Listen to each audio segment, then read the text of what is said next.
पिछले दिन बिहार विधानसभा और बिहार विधान परिषद में राज्य के माननीय मुख्यमंत्री नीतीश कुमार जी के द्वारा जो अमर्यादित वक्तव्य दिया गया है वह वक्तव्य घोर निंदनीय है और संसदीय लोकतंत्र के लिए वह दिन जिस दिन उन्होंने वक्तव्य दिया था वो काला दिवस के रूप में मैं उसको मानता हूँ।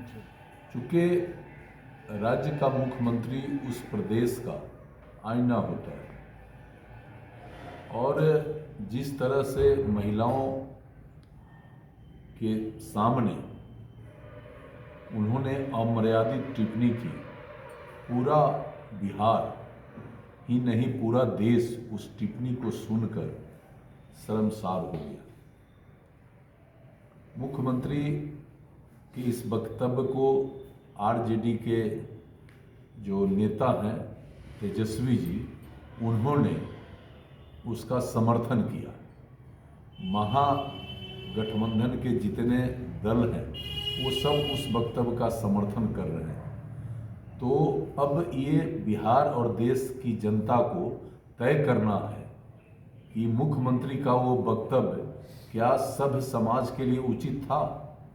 और मेरा मानना है कि ये मुख्यमंत्री मानसिक रूप से दिवालिया हो गए, क्योंकि पिछले कुछ दिनों से उनके द्वारा सार्वजनिक सभाओं में जो वक्तव्य दिया जा रहा है, जो कृत्य किया जा रहा है, वो सामान्य व्यक्ति नहीं कर सकता है।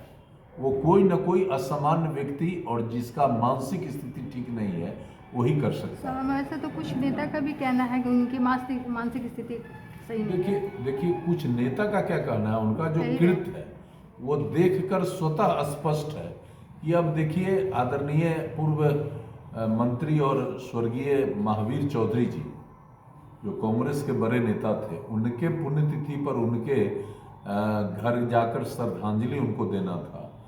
तो उनके जो पुत्र हैं माननीय अशोक चौधरी जी, तो पुष्प अर्पित था, महावीर बाबू के चरणों में पुष्प अर्पित करना था, तो वो पुष्प उठा के अशोक चौधरी के सर पे डाल दिए। इससे पहले आपने देखा कि पटना में अशोक चौधरी जी के गला को पकड़ के एक पत्रकार के सर से जाके टकरा दिए। मोतिहारी में उन्होंने वक्तव्य दिया जो भारतीय जनता पार्टी के बगैर हम जी नहीं सकते हैं। और पटना में जब उनको एहसास हुआ कि हम गलत बोल दिए तो वहाँ कहे कि पत्रकार ने गलत दिखला दिया।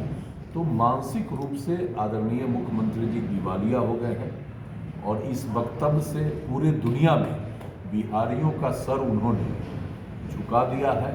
अब कोई बिहारी छाती ठोककर यह नहीं कह सकता है कि हम बिहारी हैं, क्योंकि जब बिहार का मुख्यमंत्री ही महिलाओं के प्रति सदन के अंदर जो वक्तव्य दिया, न केवल पूरा देश शर्मसार हुआ है बल्कि महिलाओं को भी इन्होंने इतना अमर्यादित किया है कि जिसका चर्चा करना काफ़ी मुश्किल है। कहीं न कहीं इस्तीफा की भी बात आ रही है। हमने तो कहा था ऐसे भी जो स्थिति है माननीय मुख्यमंत्री जी का मानसिक, उनको सीधा इस्तीफा दे देना चाहिए।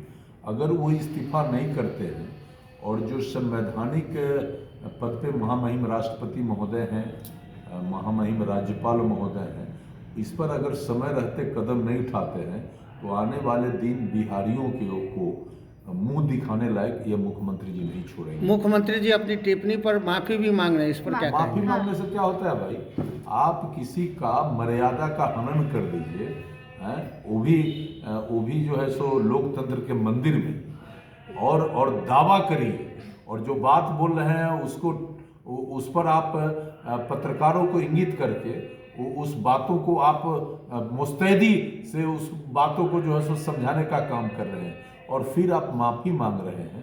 ये क्या मतलब है? माफ़ी तो उस चीज़ का होता है जो भूल बस हो जाता है।